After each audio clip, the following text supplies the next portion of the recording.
we often think they will be our biggest critic. We will get this like massive role of criticism for this not being perfect or this not being ready. But people are actually accepting of that, especially when you're honest and authentic about it. You say, okay, we're a startup, we're launching this, might not be perfect, but this is our attempt to getting this out into the world as quickly as possible and to you and to fulfill your need. Then they will understand.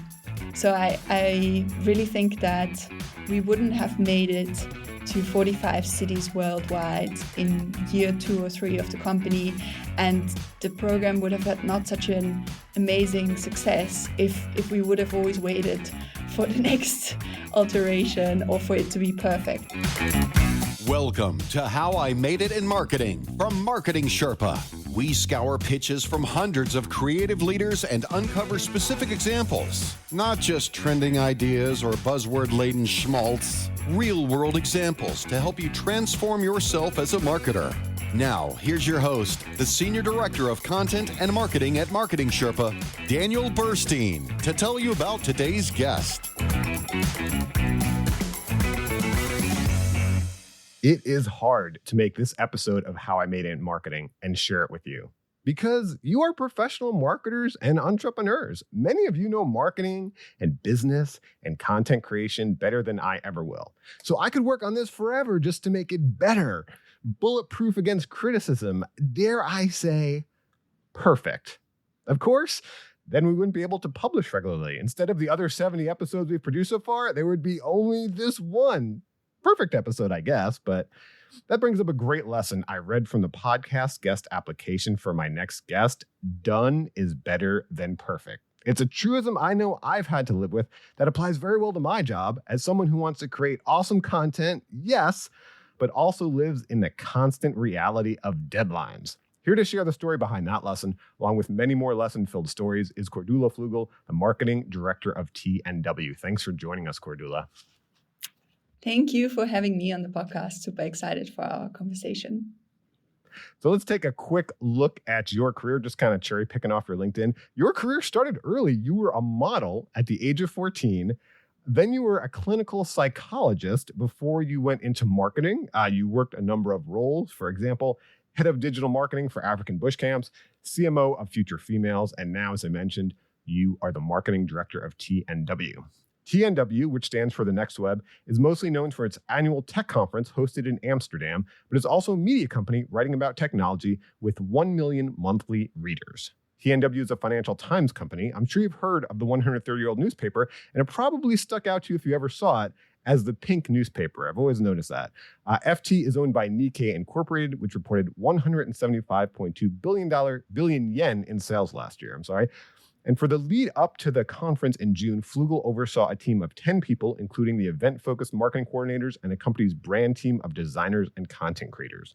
When marketing the annual TNW conference, they created over 2.8 million organic impressions with user-generated content on LinkedIn alone in the 2 weeks around the event. Well done, Cordula. So give us a sense, what is your day like as marketing director of TNW? Okay, so a normal day for me in an average day, like going to the office, would usually start a bit earlier. So I would try to get a little bit of personal time in before I head to the office, because I feel the most productive when I can do something for myself to really kickstart the day, get the most out of my energy levels and my kind of also get my head a little bit empty before the day. So I would usually do some exercise. I was also doing my first marathon this year. So I was usually preferred exercise would be running. And then if I managed to get that one in, I would take the train to Amsterdam, where our beautiful office is in the heart of Amsterdam, next to the Bloemenmarkt. And that would allow for really nice almost routine that I had every day to sit on the train. For me, was always the time where I could prepare the day. So I look at my schedule, I look at the meetings scheduled for the day, and I really try come up with a to-do list and with things that I want to achieve, that I want to get done today, that I want to get out of the meetings, schedule in some time needed for anything.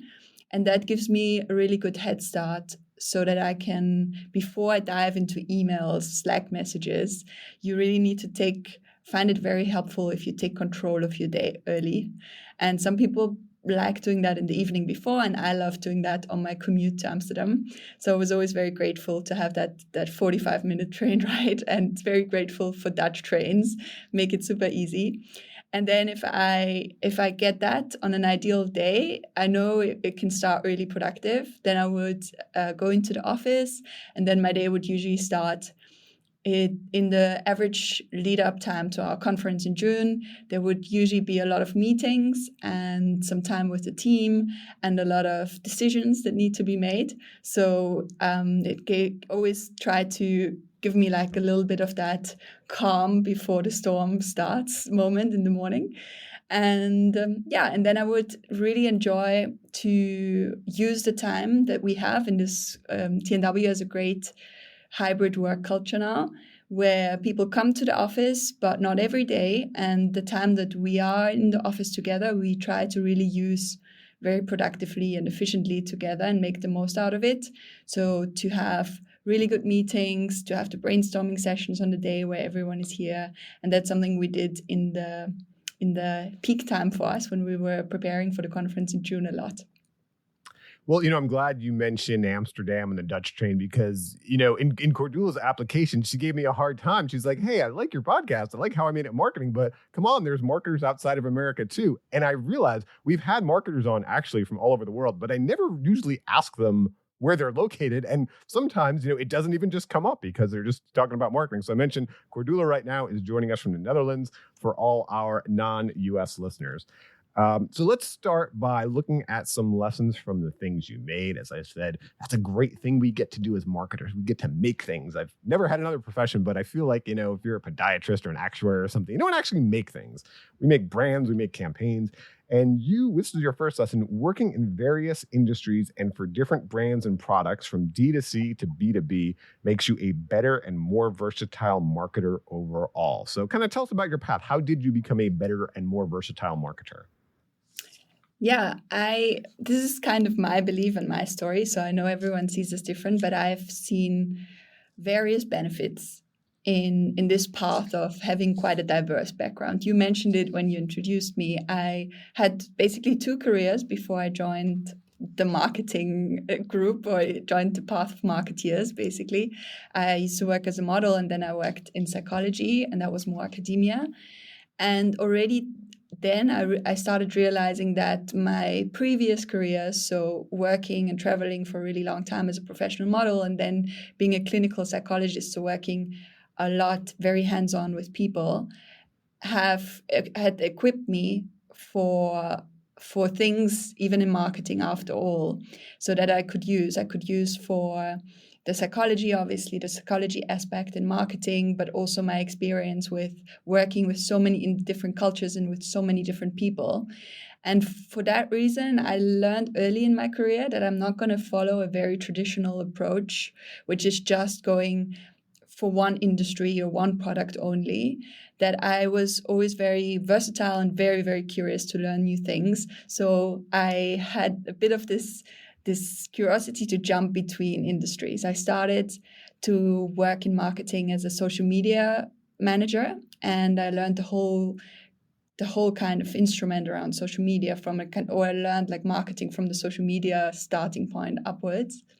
And I worked in luxury travel in South Africa, and I was marketing these luxury experience to mostly American and European travelers. And from there, I kind of obviously was very happy with it, but I kind of also always looked in, okay, this was now a D2C experience. It was very lifestyle, very hospitality, but I also always was curious what else is there. I was always very curious about a startup environment. I always had this, what you just spoke about, this like initial feeling inside myself, this urge to create. So I was always felt very much entrepreneurial in my head also. So after my first years in luxury travel, I started my own social media consultancy, which gave me the first taste of entrepreneurship myself. And I think that then led to me joining a very early stage startup that was not in any way affiliated with luxury travel at all. It had a completely different mission. It was called Future Females, and the big mission and purpose statement of the company was to increase the number and the success of female entrepreneurs globally. And at that time, I really could relate to that narrative. I was very, very motivated by it. I felt it as a female entrepreneur myself. I felt it. And so I decided that my next role and my next career path would basically lead me into the startup, where then later on I became CMO of. And we built this company from almost no revenue to a very decent revenue, to a fully working business model, to a global community of 50,000 entrepreneurs, all that from South Africa. And I kind of found myself in this new industry that I was in at that point. And coming from the education and almost community-focused approach in the very much startup world, I then changed industry again, which left me with the position that I'm holding right now as the marketing director of the Next Web, which is again another industry and another approach. We work very much B2B. You said in the intro, we host one of the biggest tech conferences in Europe. It's hosted in June in Amsterdam.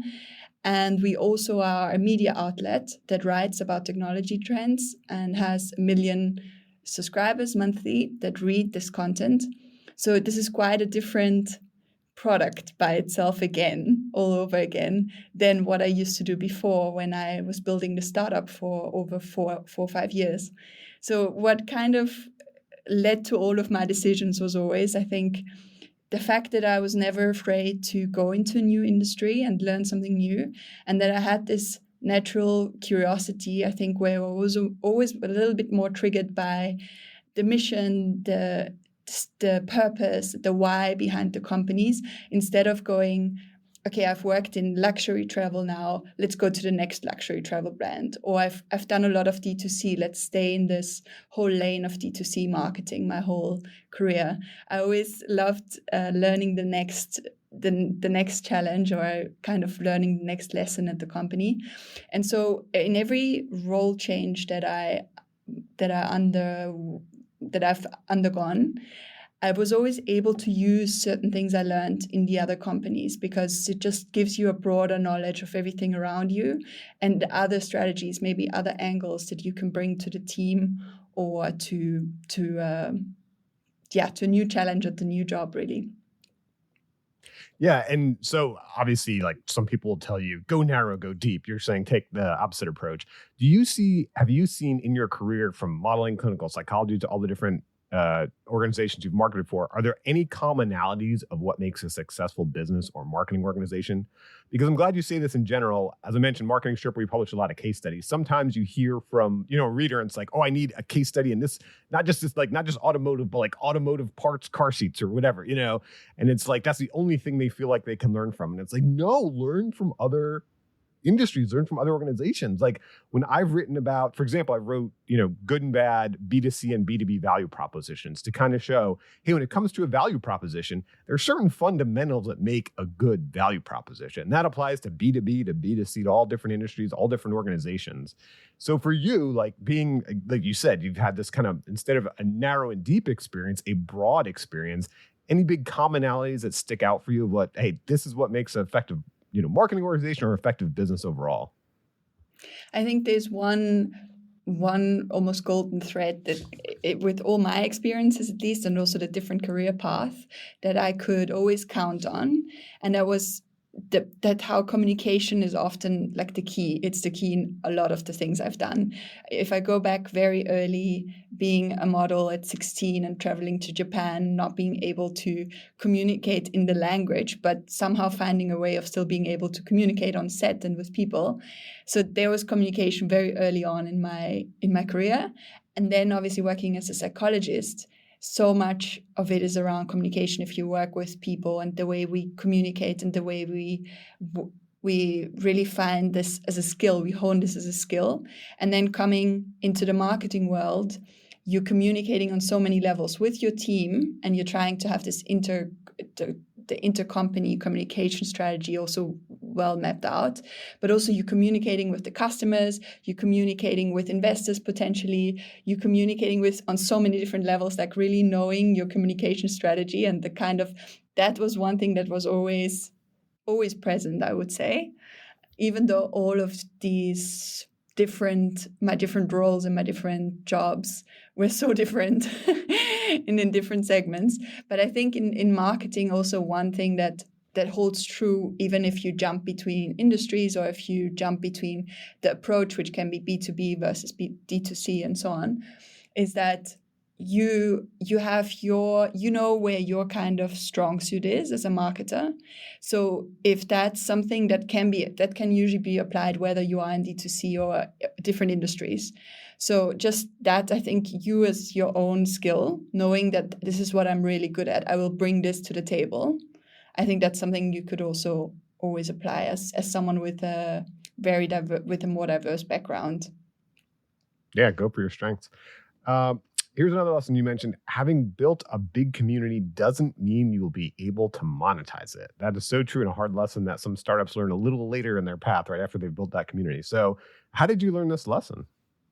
Yeah, that was an interesting one for us when we were building Future Females back in the day. So as I told you, we had that big purpose. So the purpose was, okay, we want to create this community of female entrepreneurs under the umbrella of increasing the success and the number of female entrepreneurs, and that globally. We wanted a global community. And we also managed that because a lot of people really jumped on board with our mission statement and loved the feeling of community.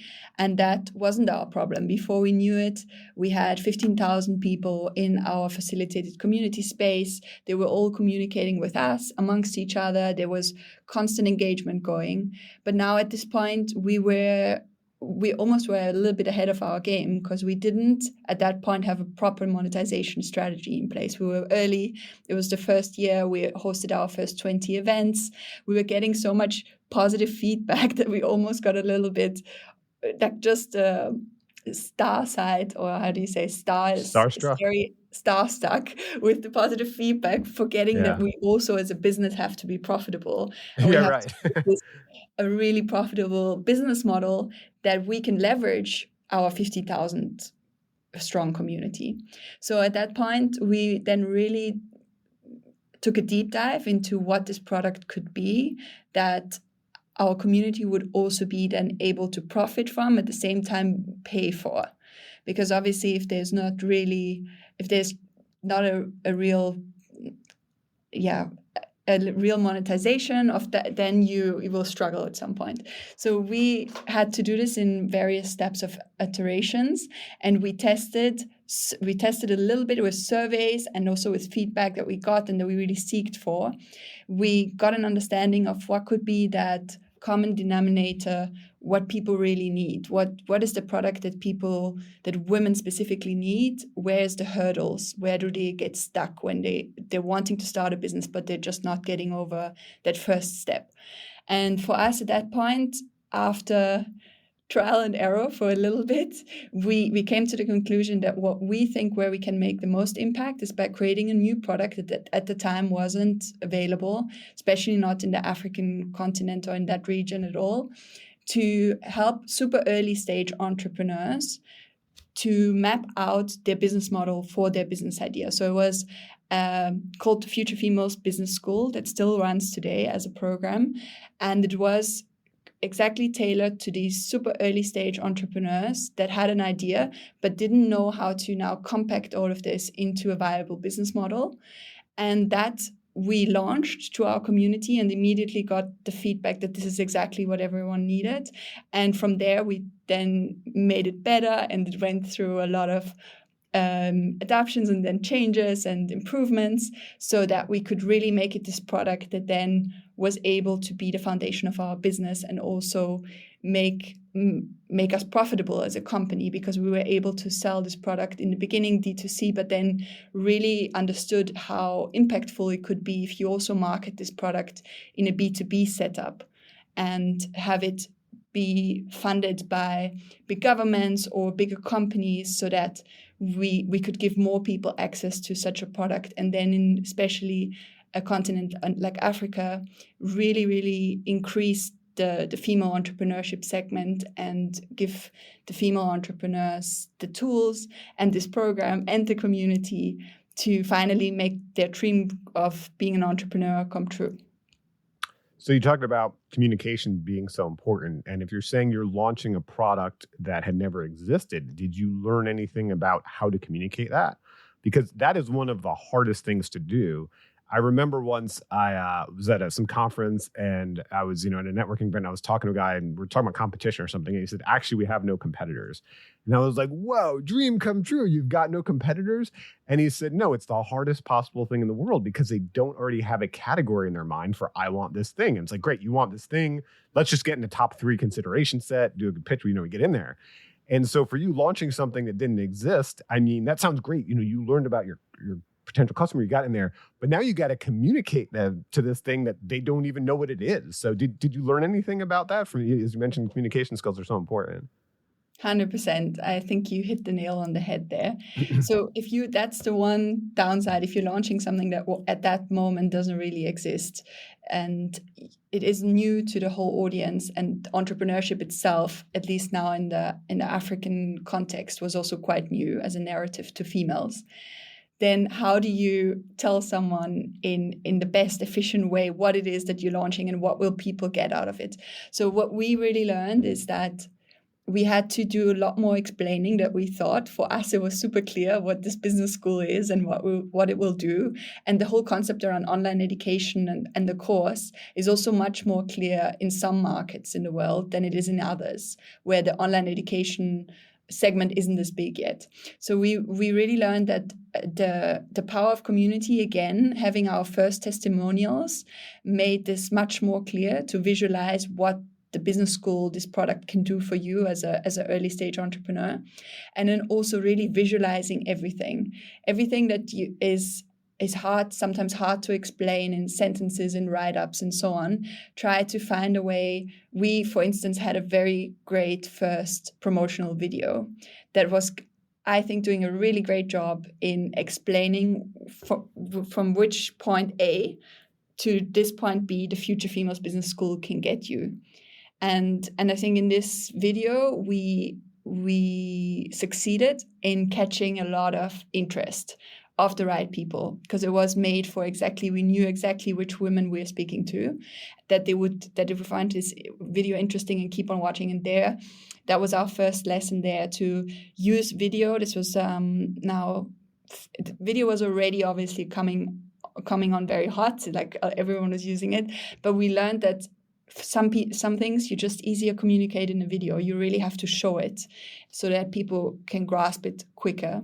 And for us, that was a good big learning, to have video and also just use the community. Once we had our first cohorts, once we had the first woman go through the business school, just let them explain their success, let them explain the personal experience they had with the product and with Future Females as a brand. And that word of mouth spread so quickly within the female community and really allowed us to then define our communication strategy from there.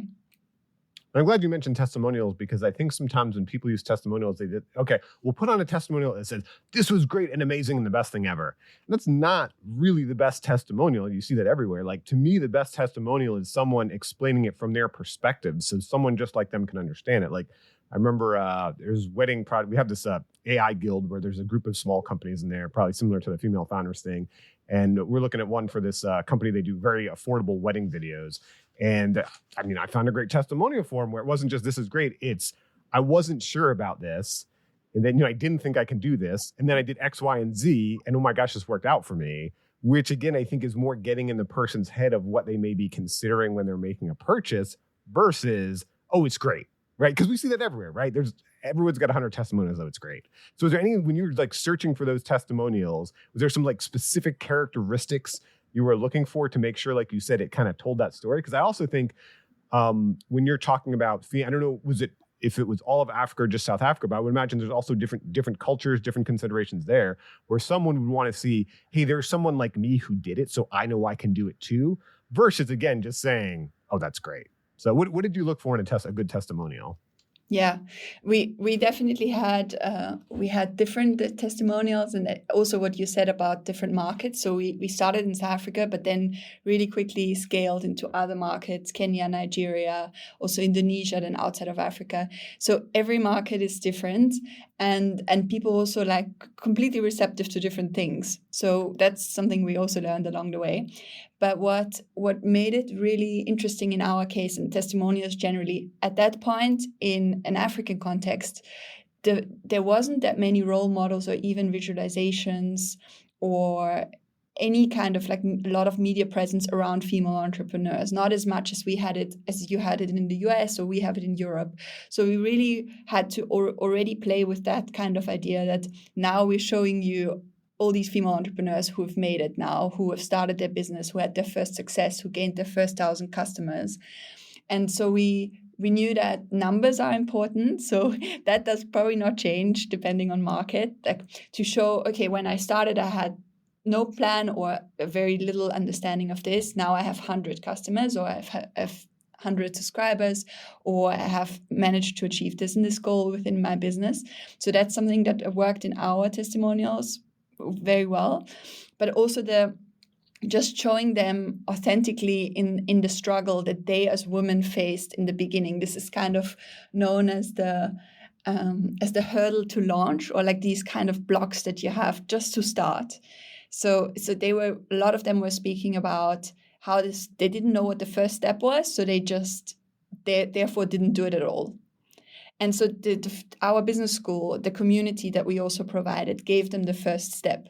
So it was really just creating this new product for someone very early stage that wasn't addressed at all, because in a normal accelerator world or VC world or online education world, it only starts much later when you already have a business model, you have a clear understanding of the motivation, you're really willing to start. But for this niche, we didn't have that. So like really speaking openly about the problems that the women were facing, this first kind of uncertainty, I'm not really sure I can do the first step, that really helped for us in the testimonials. Oh, great. So we're talking about a community of customers, but we also have an internal community within our companies, right? And another lesson you mentioned is practice in company and across team learning together. So how have you done that? Yeah, I'm a huge fan of everywhere, just general learning altogether, like lifelong learning and learning within the company. I think you as a company owner or you as a company should always have an interest in the fact that your employees are learning, that they keep on learning, they're interested in learning. And if they're not, then make it interesting for them, or create it as a team experience. So in my first manager role at African Bush Camps, I came into a medium-sized company where the teams were pretty much structured. Everyone was working in their little silo. Everything was functioning. It was operationally set out great, but there was no real collaboration or learning together or understanding between the teams what the other team actually is doing. And there was also that interest really, because everything was going fine anyway. But I really saw the need for something that the whole company could bring everyone in the company, the whole company closer together, and that could then also be the foundation for more team collaboration, for the teams working a bit more together, for being a bit closer, and kind of like create that umbrella. So at that company specifically, we didn't have an HR department that would come up with these great concepts. So I had a super simple idea that I've heard of before, and that was the concept of lunch and learn. It's a very simple concept, and maybe some of you have heard about it before, but that you over lunch, you learn something, and it's an obligatory thing to attend. The whole company comes, so you also should be a little bit on the side of like making it interesting for the whole company to come. But the idea is that you have to have lunch anyway. And why not learn something while you have lunch? And why not do it all together and create a space for the team to be together in one room and do this for 20 to 30 minutes or so. So it's not taking up a lot of space out of your calendars or of the people, but really to make it easy for people, like an easy entry thing. And you can make it weekly or once a month. And we started this at my old company. And it really gave us this time that we as a company could come together, explore topics. And when we started, we had overall topics first, and then each team started presenting a little bit what they're working on, and the people could ask questions and got really interested, and we all learned about what the other people are working on, or we even learned something more personal if someone decided to bring something more, some of their interests to the table and present about that there. And it really was such a simple exercise, and always strikes me that it's so simple that you can do something with relatively little budget and like 30 minutes a week or 30 minutes once a month, where everyone comes together and has this learning experience together, or this sharing experience that can make such a big impact. So in our case, the results were that people were really looking forward to these lunch and learn sessions. Out of these sessions came more team collaborations. There was higher satisfaction amongst employees, and it became this almost this tradition. You will always be like, okay, so what are you having for lunch and learn? What are we talking about this week? And it's such a cool small concept that I think you can bring into your team, into your big company. And usually people are in the beginning maybe sometimes a bit skeptical, but once they have, it's interesting enough, or they're like really seeing that they're learning something, it is such a great experience to integrate into your company. You don't want to miss out on the extra value it can create. Well, we've been learning from some of the things you made in marketing. And in just a moment, we're going to learn from some of the people you collaborated with. Like I said, it's a great thing we get to do as marketers. We don't only get to make things, we get to make them with other people. But first, I should say that the How I Made It in Marketing podcast is underwritten by MECLabs Institute, the parent organization of Marketing Sherpa. You can get the power of 10,000 marketing experiments working for you with a free trial to MECLabs AI at meclabs.com/AI. That's MECLABS.com/AI. All right, let's take a look at one of those lessons you learned from someone you collaborated with. You said having a clear purpose will always guide the way, and you learned this from Romain Diaz, your colleague and the founder of early stage climate VC fund Satgana. So how did you learn this from working with Romain? Yeah, so working with Romain on this particular project was super interesting to me because it's out of kind of my realm. So it's a VC fund. He launched a early stage VC fund in 2020, and I was an early stage advisor. I advised on marketing and brand, and also I'm an early investor in the fund. So I was there from the beginning and was able to observe how he came up with first the vision for the fund, with the whole guiding principles and so on. And something that was so clear to me there was that all the pre-work he did before even launching, like he put so much thought into why he wanted to do exactly this fund and why it should be a climate-focused fund and why this was important to him and which values he wanted to represent with the fund and which he wouldn't want to represent.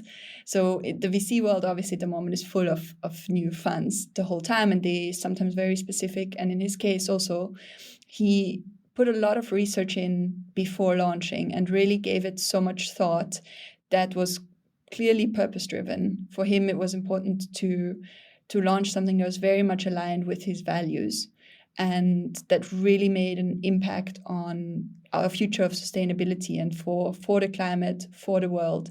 So he set this North Star that then would be a guiding principle for every decision he had to make. It was hiring decisions, or it was a portfolio decision to take on a new company.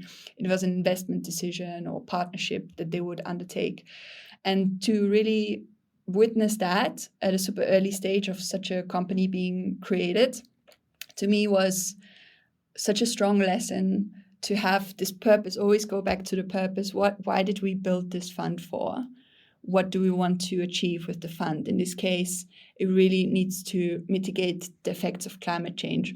So then how do we do this? Are our portfolio companies really the most impactful portfolio companies that can lead this way? And he was very clear on that. And the people that joined him along the way, then being on his founding team, were super clear on that. Now, the portfolio companies that are represented by Satgana are exactly chosen because of these reasons, because of the purpose that was all the way there since the early days. And for me, that was strong because I so often think when we are in our fight and flight mode of marketing and daily solutions and daily problem solving, we forget the initial purpose. We forget the initial purpose sometimes of the company, even why we're doing what we're doing. And sometimes we also in the marketing team, we have a certain narrative or a purpose that we want to, that's how we want to execute marketing. So for me, this was always when I'm sometimes a bit lost or too much in the process thinking part of my brain, it's just, okay, this is the solution to this next problem. We need to solve this problem. You go back to why are we doing what we're doing? And how can this help me to make a better, more informed decision now and build a better strategy that's not just solving a problem today, but also is long lasting and ideally sustainable. So the why are we doing what we're doing? There are probably a lot of entrepreneurs listening as well.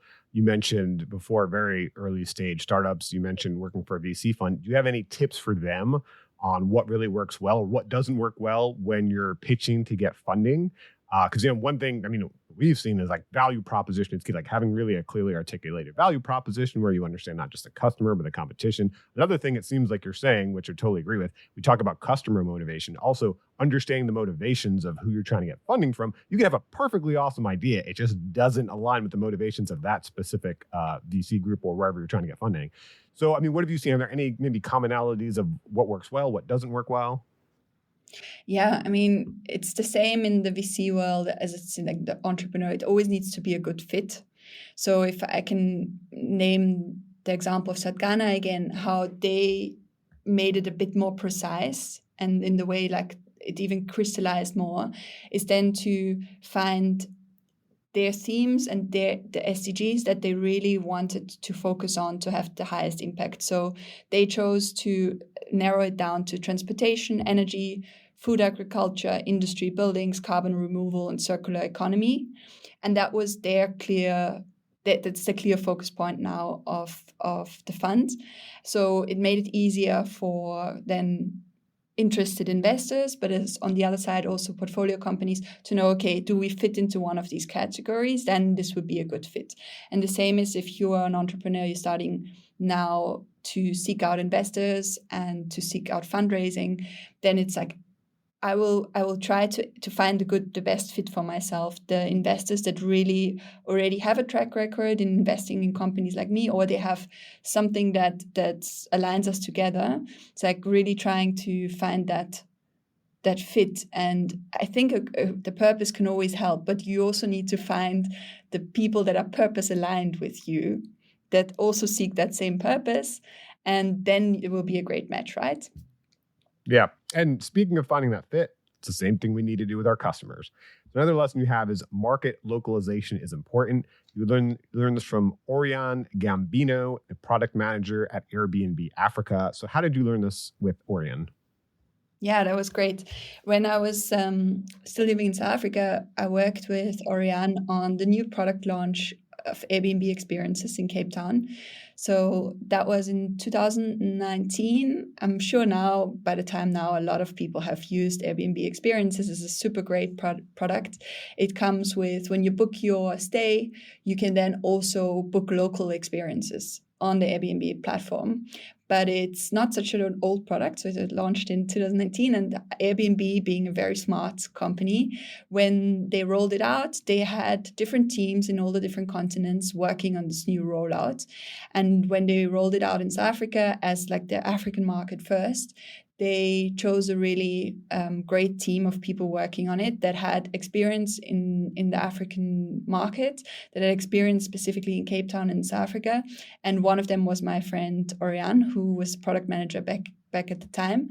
And I worked with her on this project because I was also very much in the food and hospitality entrepreneurial scene at the moment. So I knew a lot of people that would fit the description of these Airbnb experience hosts that they were looking for at the time. And I really observed her working on this on the approach of taking something and then localizing it and making it successful due to its localization. So something that would have worked when Airbnb launched this in Europe or in the US might not work for an African audience. And the people that know about these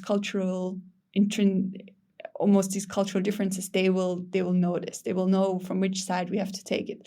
So one of the things, for instance, she did when launching this product at first is really, and now it comes back that community building is really, really important. But she held a few events where she did community building, really. She invited the people that could be these Airbnb hosts, but also people who were already doing experiences, but also people who were working in Cape Town and in the more informal settlements around Cape Town to really make this supermarket specific. And she got them all together, and it was almost like a big brainstorming session, and she really listened to the feedback, and they implemented that while launching, instead of just saying, okay, this is the product, we have headquarters strategy here, we will just try to apply this to an African context.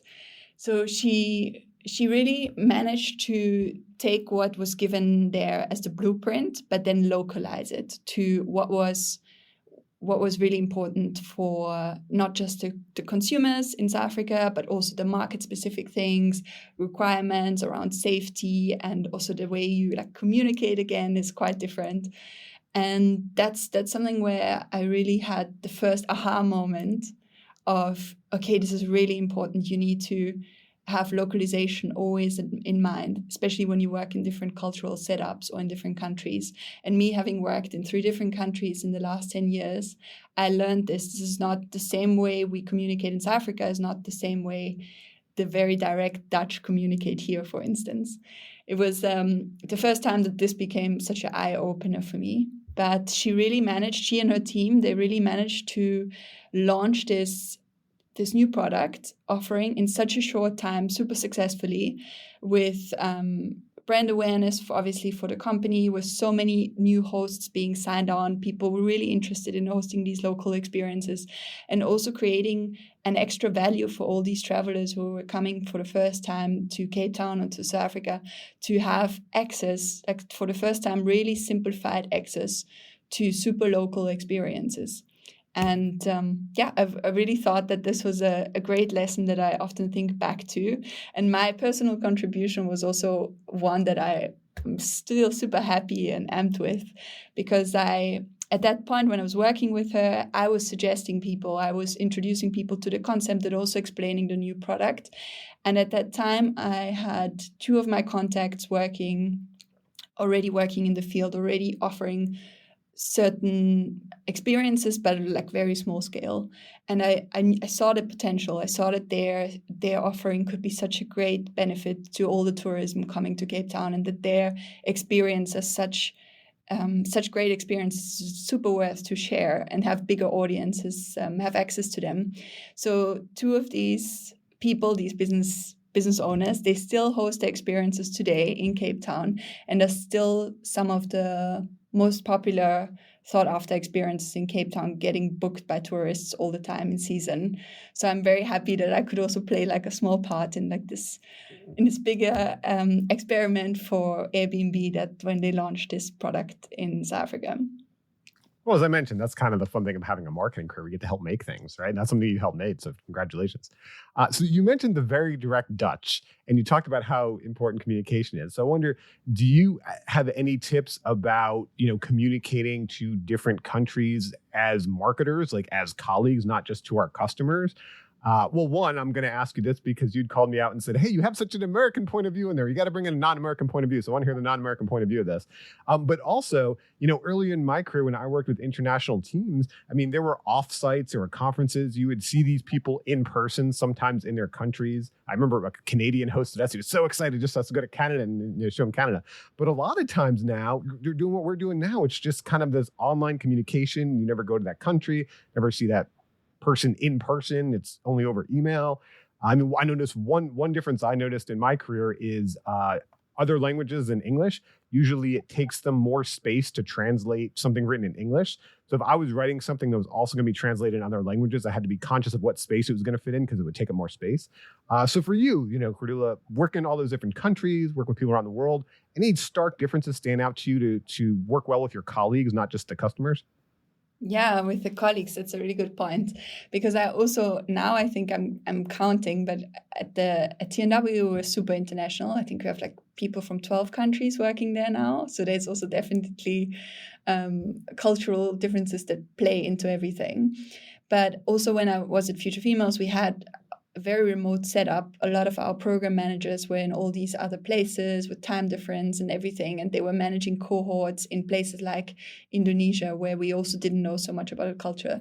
So I think that the one thing that I can share here as a learning is to really spend a bit of extra time to understand how your colleagues work and how you two then together can do the best work together. Because in a remote setup, that's obviously quite difficult. You never actually come together and get a sense for the person. And there was one exercise that we did as a team at Future Females with our broader team that was in all these different countries. We had everyone fill out how to work with me manual. It's almost like a guidebook with That's certain cool. missions, and you can find templates of this on the internet. I'm sure there's so many. We used one also, and it had questions like kind of my love. It's similar to like that funny sentence like my love language is XYZ, right? And then Yes. people say that my love language is like if you bring me or Netflix and chill. I don't know, but it's like it was similar. It was like so many people would say their communication style would be preferred Slack, but then email, but then a call. And other people would say, if it's really important, please call me. And then if I'm not available, then a Slack and then an email. So like really to know these kind of things. It also has questions around how do you want to have feedback given to you, and a few personal questions. So it's like really it's so simple, but like a how to work with me manual. And if you have that at least heard it once or spend a bit of time with a new colleague that you're working remote with to understand how they work, how they would like to be communicated with, and how they would like to be addressed, and how they would like to have issues addressed. It's really so valuable. And you can, once you have a few of these manuals, you've read them, or if you worked with, then you can start seeing cultural differences in these. So certain countries are, that's what I said, it's like the Dutch, for instance, very direct, don't have issues to talk about conflict straight away, like straight get to the point. In South Africa, very much on the opposite. So you first talk a little bit around the topic and then you only get there. And these things, if you haven't worked in the country, you don't know. So I would really, I think that's the best way is like go the like more playful road and try to get to know your colleagues a bit better in that sense, how they individually want to be worked with. And then you learn about, okay, now I've worked with like 5 people from South Africa. I know that this is a bit different there. So you understand what culture and country plays into this. I'm glad you mentioned love languages because we're having this time here. Flip McLaughlin, who many of listeners will know, who I work directly with, we're having a lot of meetings to build this AI guild I was mentioning. And so at one point he joked with me, he said, "Hey, Dan, I know your love language is meetings, so let's have some more meetings." And it was great because it was a great indication that I hate meetings. And so just, it was that little acknowledgement that like, hey, we have to do all these meetings. I know you don't want to, I know this isn't in the right fit for you, but just sometimes those little acknowledgements will go a long way. So you said love language. It really just made me think of that. I love that. Made me smile every time we had another meeting. I was like, yeah. Yeah, right. And then it made you laugh also. I think humor is such a good tool to bring to cross out cultural differences too, because we all like laugh sometimes and we can laugh about ourselves. And I think that's a nice way how he put it. Yeah. All right. So this last lesson, as I mentioned in the beginning, I love it. I've had to tell it to myself so many times because it's the only way as a creator, you can get anything done, or you will just keep, like there's a famous saying, a book is never done, it's only due, right? And it's so true with any content we create, this podcast, the case studies we read, everything. So I love this lesson. Done is better than perfect. And you said you learned it from Lauren Dallas, the co-founder and CEO of Future Females. So how did you learn that, and how has it helped you in your career? Yeah, it's been such a valuable lesson, and I've learned a lot of lessons from Lauren. I work with her so long on building Future Females, and she's such a great serial entrepreneur. She's launched so many things. So she really she learned it herself, I think, that way. Like, if you want to launch, if you want to get things done, then you can't always be this perfectionist. You can't always sit on it for weeks and weeks and years after. Nothing will ever get done. So she really had that like get shit done attitude from when I first met her. But for me, the struggle was always, at first you need to get used to that. And I wouldn't say I'm like a true perfectionist, not at all actually. But I'm an optimizer. I constantly see things that I can make better. And I want to, as soon as we launched always, I also wanted to like make things better again. But sometimes it is not the best thing for the moment to make small adjustments. The best thing is to either launch the next thing or go to the next step or have this done and like really get it out there.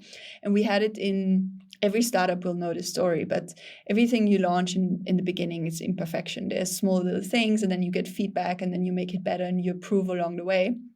But you do often need to get the product out there. And when we had the opportunity to scale our Future Females Business School, for instance, into all of these new markets, I mentioned Indonesia, Nigeria, Namibia, like a lot of African countries, we at that point weren't 100% sure if we could roll it out that quickly, if we had all the resources, if everything was culturally approved and amended. But we did it anyway. And we learned so much on the way. And it really allowed us to have such an impact in the 1 year where we hosted so many women through the programs in all these countries. And if we would have waited another year, or if we would have waited for making all these adjustments, it would have cost all these women the opportunity to learn in that the product was needed. It was really, everything from an operation point was in place. So we just learned along the way. And we did this with a few things. We did this with another education product we launched, and also with the communities that sometimes we've built. So you will see that the people are more open to, they're actually not that, they're not that, we often think they will be our biggest critic. We will get this like massive role of criticism for this not being perfect or this not being ready. But people are actually accepting of that, especially when you're honest and authentic about it. You say, okay, we're a startup, we're launching this, might not be perfect, but this is our attempt to getting this out into the world as quickly as possible and to you, and to fulfill your need. Then they will understand. So I really think that we wouldn't have made it to 45 cities worldwide in year 2 or 3 of the company, and the program would have had not such an amazing success if we would have always waited for the next alteration or for it to be perfect. Like, you really need to understand that in the startup world.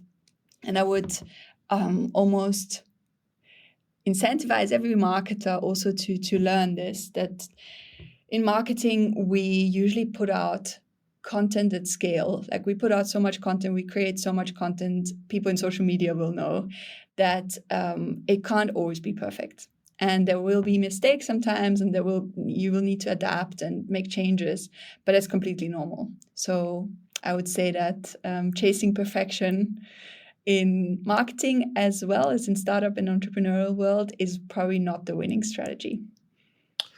So, you mentioned you're an optimizer. So once you launch, how do you make sure you then learn and optimize and improve, measure whatever you need to do? Because when I've written this before, it's kind of funny, like a play on words of what you mentioned earlier. I called it launch and learn. Like, you had lunch and learn, launch and learn, because sometimes when we take that minimum viable product approach, I prefer to call it minimum awesome product, but whatever that approach is, we're so focused on, oh gosh, we got it out the door, and then we move to the next thing.